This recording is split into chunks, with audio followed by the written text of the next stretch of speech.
इस टॉपिक में हम positive level triggered JK flip flop के बारे में पढ़ते हैं। फर्स्ट इसका लॉजिक सर्किट देखते हैं।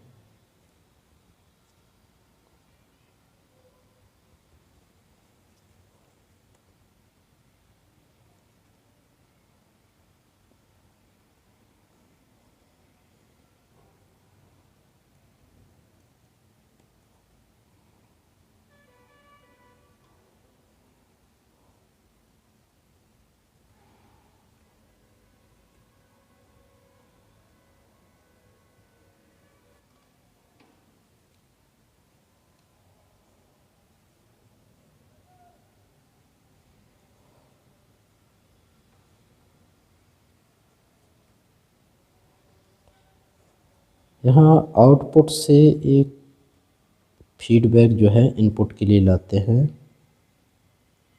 जो यहाँ आके इस वाले नैंड गेट का इनपुट बनता है। इसी प्रकार इस वाले नैंड गेट के लिए भी एक इनपुट आउटपुट से फीडबैक के द्वारा लाते हैं। क्यूएन बार जो है यहाँ से कनेक्ट है और क्यूएन जो है यहाँ से कनेक्ट है। यहाँ क्लॉक जे और के रहता है। इसका हम ट्रुथ टेबल देख लेते हैं।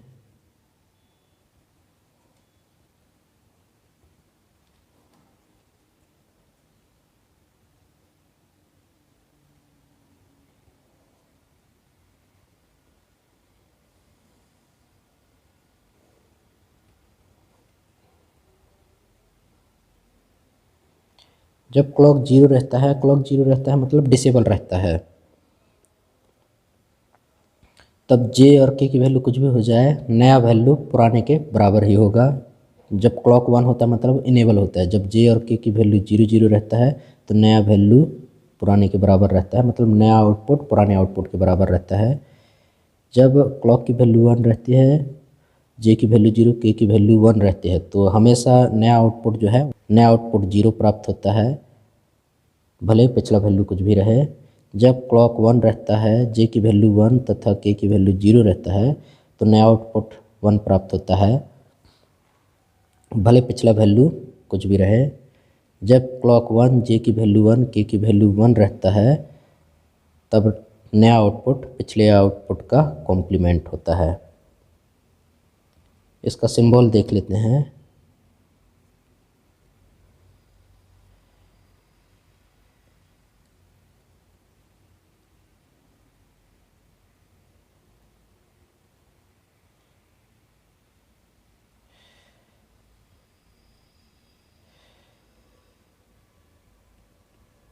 इस तरीके से रहता है।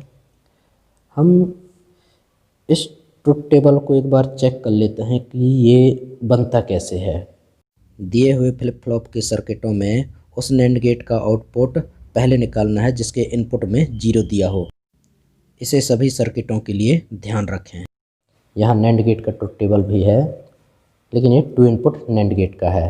तो इस ट्रुथ टेबल में देखते हैं, जब एक भी इनपुट 0 होता है नैंड गेट के, तो आउटपुट हमेशा 1 प्राप्त होता है। नैंड गेट का आउटपुट 0 तभी प्राप्त होता है जब सभी इनपुट 1 होती हैं। तो हम ये फर्स्ट वाले कंडीशन को देखते हैं। जब क्लॉक 0 होता है, क्लॉक 0, और जे और के की वैल्यू कुछ भी हो सकता है, जे और के की वैल्यू कुछ भी हो सकता है। इस वाले जे के फ्लिप फ्लॉप में हमने पिछला वैल्यू यहाँ 0, यहाँ 1 माना है, और इस वाले सर्किट में यहाँ पिछला वैल्यू 1 और यहाँ उसका कॉम्प्लीमेंट 0 मान लिए हैं। इनपुट जो है दोनों सर्किटों में सेम है। जे की वैल्यू x, जे की वैल्यू x, क्लॉक की वैल्यू 0, क्लॉक की वैल्यू 0, के की वैल्यू x, के की वैल्यू x। तो हम एक चीज़ ध्यान देते हैं कि जब नैंड गेट का एक भी इनपुट 0 होता है, आउटपुट 1 प्राप्त होता है। ये वाला 0 जो है इससे कनेक्ट है, तो यहाँ आउटपुट 1 प्राप्त हुआ। ये वाला 0 इससे कनेक्ट है, तो यहाँ का नैंड गेट का आउटपुट भी 1 प्राप्त हुआ। अब ये 0 जो है इससे कनेक्टेड है, तो नैंड गेट का एक भी इनपुट अगर 0 होता है तो आउटपुट 1 प्राप्त होता है। ये 1 यहाँ आ जाता है। जब नैंड गेट की सभी इनपुट 1 होती हैं तो आउटपुट 0 प्राप्त होती है। अब इस वाले सर्किट में देखते हैं, इनपुट कंडीशन सेम है, लेकिन हम मानते हैं कि क्यूएन की वैल्यू 1 है और क्यूएन बार की वैल्यू 0 है। अब देखते हैं यहाँ आउटपुट क्या आता है। जब इस वाले NAND गेट के लिए एक इनपुट 0 है तो यहाँ आउटपुट 1 प्राप्त हुआ। इस वाले NAND गेट के लिए एक इनपुट 0 है तो आउटपुट 1 प्राप्त हुआ। हम इस बात को हमेशा ध्यान रखते हैं कि NAND गेट का एक भी इनपुट 0 रहता है तब आउटपुट 1 प्राप्त होता है। अब ये वाला 0 जो है इससे कनेक्टेड है, तो हम एक चीज़ ध्यान रखते हैं कि NAND गेट का एक भी इनपुट 0 होता है तो आउटपुट 1 प्राप्त होता है। ये 1 यहाँ आ जाता है। अब NAND गेट का सभी इनपुट अगर 1 हो गए तो आउटपुट 0 प्राप्त होता है। अब इस फर्स्ट इनपुट कॉम्बिनेशन के इन दोनों सर्किटों को देखने से ये समझ में आ जाता है कि जो पिछला वैल्यू रहता है वही हमारा नया वैल्यू प्राप्त होता है। जो पिछला वैल्यू रहता है वही हमारा नया वैल्यू प्राप्त होता है। इसलिए जो है Qn + 1 बराबर Qn हम लिख देते हैं। अब हम दूसरे इनपुट कंडीशन को देखते हैं जहाँ क्लॉक 1 J0 K0 है। अब यहाँ हम क्लॉक 1 कर देते हैं, J की वैल्यू 0 लिख देते हैं और K की वैल्यू भी 0 लिख देते हैं। यहाँ क्लॉक की वैल्यू 1, J की वैल्यू 0, K की वैल्यू 0 लिख देते हैं। अब इन दोनों सर्किटों में हम पिछला वैल्यू लिख लेते हैं। यहाँ 0 है तो यहाँ पिछला वैल्यू 1 है, यहाँ पिछला वैल्यू 1 है तो यहाँ उसका कॉम्प्लीमेंट 0 है। अब इन दोनों NAND गेट में एक इनपुट 0 है, इसमें भी एक इनपुट 0 है इन दोनों NAND गेटों के लिए, तो आउटपुट इसका 1 लिख लेते हैं। अब ये वाला 0 जो है इससे कनेक्ट है, तो NAND गेट का एक भी इनपुट 0 होता है तो आउटपुट 1 प्राप्त होता है। ये वाला 1 यहाँ चला जाता है। जब NAND गेट के सभी इनपुट 1 होते हैं तो आउटपुट 0 प्राप्त होता है। अब यहाँ देखते हैं इस वाले NAND गेट का भी एक इनपुट 0 है तो आउटपुट 1 लिख देते हैं। इस वाले NAND गेट का एक इनपुट 0 है तो आउटपुट 1 लिख देते हैं। ये 0 इससे कनेक्टेड है, तो हम एक चीज़ ध्यान रखते हैं, NAND गेट का एक भी इनपुट 0 होता है तो आउटपुट 1 प्राप्त होता है। ये वाला 1 यहाँ से कनेक्टेड रहता है। जब NAND गेट के सभी इनपुट 1 होते हैं तो आउटपुट 0 प्राप्त होता है। तो दोनों ही कंडीशनों में हम देखते हैं कि नया वैल्यू जो है, नया वैल्यू पिछले वैल्यू के बराबर आता है। नया वैल्यू जो है पिछले वैल्यू के बराबर आता है। इसलिए क्लॉक 1 J0 K0 में Qn + 1 की वैल्यू जो है Qn के बराबर होती है। अब ये तीसरे इनपुट कॉम्बिनेशन का चेक करते हैं। क्लॉक 1 J की वैल्यू 0, K की वैल्यू 1।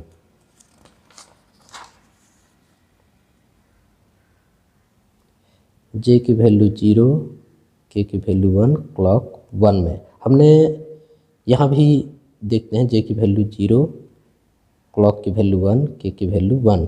हमने यहाँ पिछला आउटपुट जो है यहाँ 0 माना है, यहाँ 1 माना है। हम पिछला आउटपुट जो है यहाँ 1 माने हैं, उसका कॉम्प्लीमेंट यहाँ 0 मान लिए हैं।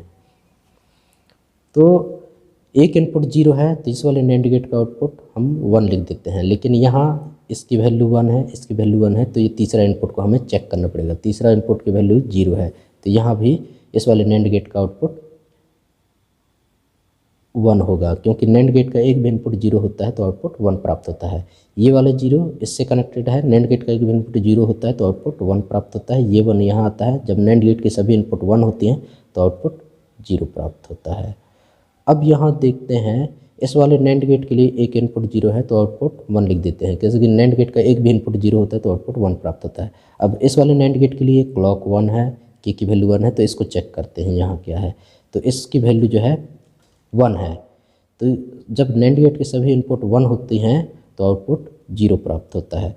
ये जो 0 है, अगर मैं इसको हाइड कर देता हूँ तो एक चीज़ ध्यान रखना कि ये 1 तब तक है जब तक यहाँ 0 है, और यहाँ 0 तब तक है जब तक ये वाला 0 इस टर्मिनल में है। जब ये 0 रिप्लेस होगा तभी यहाँ की वैल्यू जो है चेंज होंगी। तो हमको पहले से आउटपुट हमें यहाँ 0 प्राप्त हो चुका है। और हम एक चीज़ ध्यान रखते हैं कि NAND गेट का एक भी इनपुट अगर 0 होता है तो आउटपुट 1 प्राप्त होता है। ये 1 कहाँ जाएगा? यहाँ आ जाएगा। जब NAND गेट के सभी इनपुट 1 होती हैं तब आउटपुट 0 प्राप्त होता है। तो इस इनपुट कॉम्बिनेशन में जब क्लॉक 1 हो, J0 हो, K1 हो, पिछला वैल्यू भले कुछ भी रहे, आउटपुट हमेशा Qn की वैल्यू 0 ही प्राप्त होती है, इसलिए यहाँ हमने 0 लिखा है। अब ये चौथी इनपुट कॉम्बिनेशन को चेक कर लेते हैं, जहाँ क्लॉक की वैल्यू 1, J की वैल्यू 1, K की वैल्यू 0 है। तो क्लॉक की वैल्यू दोनों सर्किटों में हम 1 लिख लेते हैं, जे की वैल्यू भी 1 रखते हैं और के की वैल्यू 0 कर देते हैं। इन दोनों सर्किटों में पिछला वैल्यू यहाँ 0 है, उसका कॉम्प्लीमेंट यहाँ 1 है, पिछला वैल्यू जो है यहाँ 1 है, उसका कॉम्प्लीमेंट यहाँ 0 है। तो यहाँ नैंड गेट, इस वाले नैंड गेट में एक इनपुट 0 है तो हम यहाँ 1 लिख देते हैं। अब इस वाले नैंड गेट में एक इनपुट 1 है, दूसरा इनपुट भी 1 है, तीसरा इनपुट को चेक कर लेते हैं क्या है, ये भी 1 है, तो आउटपुट यहाँ इस वाले नैंड गेट का आउटपुट 0 आता है, यहाँ 0 आता है। तो हम एक चीज़ ध्यान रखते हैं कि नैंड गेट का सभी इनपुट जब 1 होते हैं तो आउटपुट 0 प्राप्त होता है। तो इस 0 को मैं हाइड कर लेता हूँ। तो हम यहाँ देखते हैं कि ये 1 तब तक रहता है जब तक इस यहाँ इनपुट में 0 रहता है, और यहाँ 0 तब तक रहता है जब यहाँ आउटपुट में 0 होता है। तो जब तक ये 0 रिप्लेस नहीं होगा तब तक यहाँ वैल्यू चेंज नहीं होंगी। तो हमको पहले से जो है एक 0 यहाँ इस वाले नैंड गेट का आउटपुट यहाँ 0 मिल चुका है, तो ये 0 जो है इस वाले 0 को रिप्लेस कर देता है, क्योंकि नैंड गेट का एक भी इनपुट 0 होता है तो आउटपुट 1 प्राप्त होता है। ये 1 कहाँ होता है, यहाँ। जब नैंड गेट के सभी इनपुट 1 होती हैं तब आउटपुट 0 प्राप्त होती है। अब यहाँ चेक कर लेते हैं, यहाँ एक इस वाले नैंड गेट के लिए एक इनपुट 0 है तो यहाँ हम 1 लिख देते हैं। इस वाले नैंड गेट के लिए क्लॉक की वैल्यू 1 है, जे की वैल्यू 1 है, तो इस वाले इनपुट को चेक करते हैं क्या है इसकी वैल्यू, इसकी वैल्यू 0 है तो यहाँ 0 आ जाएगा। तो नैंड गेट के एक भी इनपुट 0 होता है तो आउटपुट 1 प्राप्त होता है। अब ये वाला 0 जो है यहाँ आएगा, तो हम एक चीज़ ध्यान रखते हैं कि नैंड गेट का एक भी इनपुट 0 होता है तो आउटपुट 1 प्राप्त होता है, और ये 1 यहाँ आ जाता है। तो एक चीज़ ध्यान रखते हैं कि नैंड गेट के सभी इनपुट अगर 1 होते हैं तो आउटपुट 0 प्राप्त होती है। तो इन दोनों सर्किटों में इनपुट हमने सेम रखा, लेकिन पिछला वैल्यू जो है अलग अलग रखा, ठीक है। उसके बावजूद हमको जो है नया वैल्यू Q1 की वैल्यू 1 ही प्राप्त हो रही है, इसलिए हम क्लॉक 1 J1 K0 में पिछला आउटपुट कुछ भी हो, नया आउटपुट जो है 1 प्राप्त हो रहा है।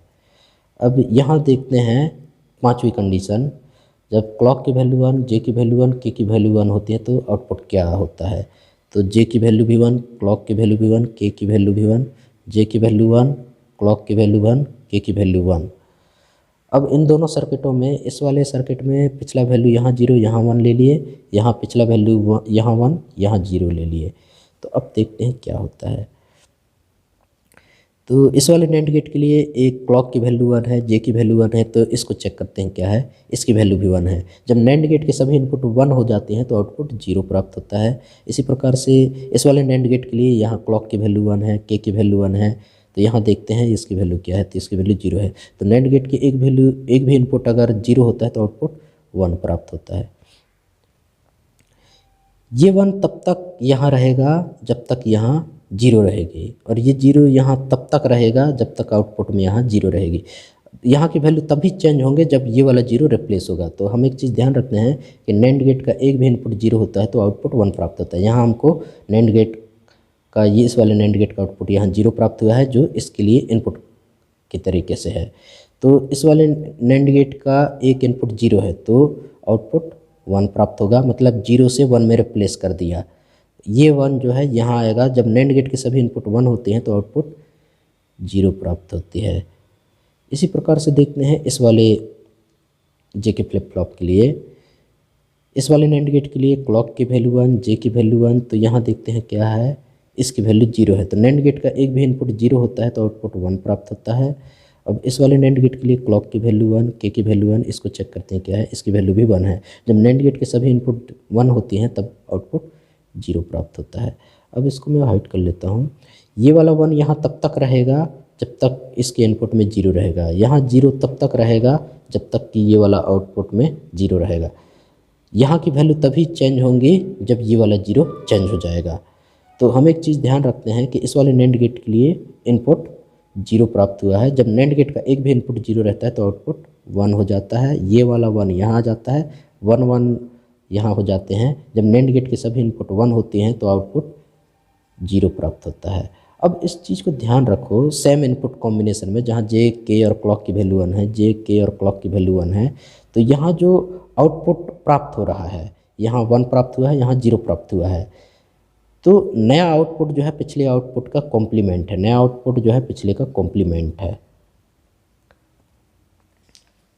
हम इसका कैरेक्टरिस्टिक टेबल देख लेते हैं।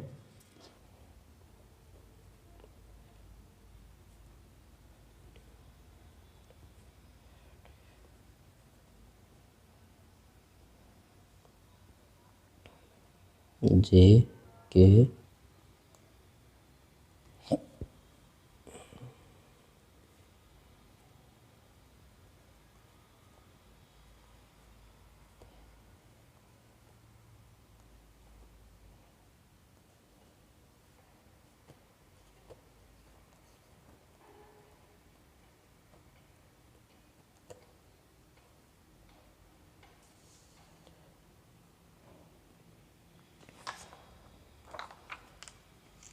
हम एक चीज़ ध्यान रखते हैं, जब जे और के की वैल्यू 0 रहती है तो Qn + 1 की वैल्यू जो है Qn के बराबर होती है। यहाँ जे की वैल्यू 0, के की वैल्यू 0, जे की वैल्यू 0, के की वैल्यू 0, तो Qn + 1 Qn के बराबर होगी। तो इन दोनों कंडीशनों में जो है यहाँ Qn की वैल्यू 0 है तो यहाँ 0 आ जाता है, यहाँ Qn की वैल्यू 1 है तो यहाँ 1 आ जाता है।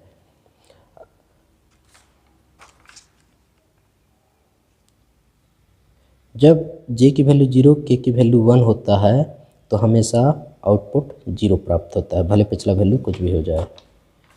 जब जे की वैल्यू 0, के की वैल्यू 1, जे की वैल्यू 0, के की वैल्यू 1 हो जाती है तो हमेशा आउटपुट 0 प्राप्त होता है, भले पिछला वैल्यू कुछ भी हो जाए। ये 0 प्राप्त हुए। इसी प्रकार से जब जे की वैल्यू 1, के की वैल्यू 0 होती है तब हमेशा आउटपुट 1 प्राप्त होती है, भले पिछला वैल्यू कुछ भी हो जाए। जब जे की वैल्यू 1, के की वैल्यू 0, जे की वैल्यू 1, के की वैल्यू 0 होती है तब आउटपुट हमेशा 1 प्राप्त होती है, भले पिछला वैल्यू कुछ भी हो जाए, Qn की वैल्यू कुछ भी हो जाए। अब यहाँ एक चीज़ ध्यान रखिएगा कि जब जे की वैल्यू 1, के की वैल्यू 1 होती है तो हमेशा नया आउटपुट पिछले आउटपुट का कॉम्प्लीमेंट हो जाता है।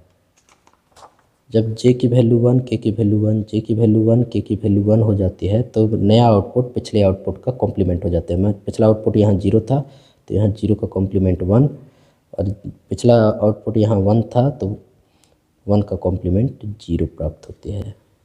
अब हम कैरेक्टरिस्टिक इक्वेशन प्राप्त करते हैं।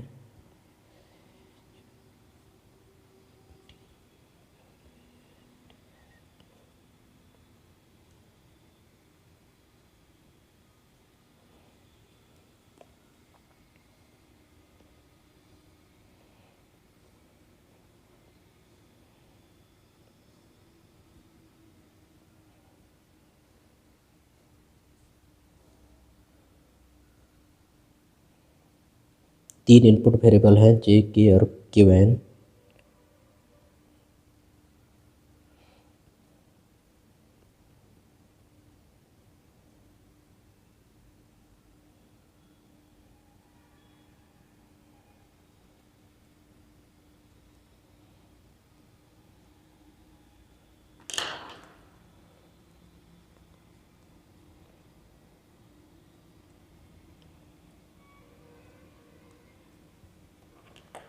कैरेक्टरिस्टिक टेबल में जिस जिस पोजीशन में 1 है उसको हम के मैप में शो कर लेते हैं। यहाँ 0 0 0 1 मतलब 1 के पोजीशन में 1 है तो यहाँ 1 लिख देते हैं, और उसके बाद जो है 1 0 0 मतलब 4 के पोजीशन में 1 है तो 4 के पोजीशन में 1 लिख लेते हैं। 1 0 1 मतलब 5 के पोजीशन में 1 है तो यहाँ 1 लिख लेते हैं। 1 1 0 मतलब 6 के पोजीशन में 1 है तो यहाँ 1 लिख लेते हैं। अब हम ग्रुपिंग कर लेते हैं, 1 2 का ग्रुप ये हो जाएगा। और ग्रुपिंग करते समय रिडंडेंट से बचने के लिए एक चीज़ हम ध्यान में रखते हैं कि ओवरलैपिंग हम तभी करते हैं जब बिना ओवरलैपिंग से बड़ा का ग्रुप बने। ओवरलैपिंग में 2 का ग्रुप बन रहा है और बिना ओवरलैपिंग में भी 2 का ग्रुप बन रहा है तो ओवरलैपिंग हम नहीं करते। तो Qn + 1 बराबर लिख लेते हैं। 1 और 5 नंबर के सेल से कॉमन है, रो साइड से कुछ भी कॉमन नहीं है, कॉलम साइड से K बार Qn है। और 4 नंबर और 6 नंबर के सेल में कॉमन है रो साइड से J, और कॉलम साइड से कॉमन है Qn बार। Thank you.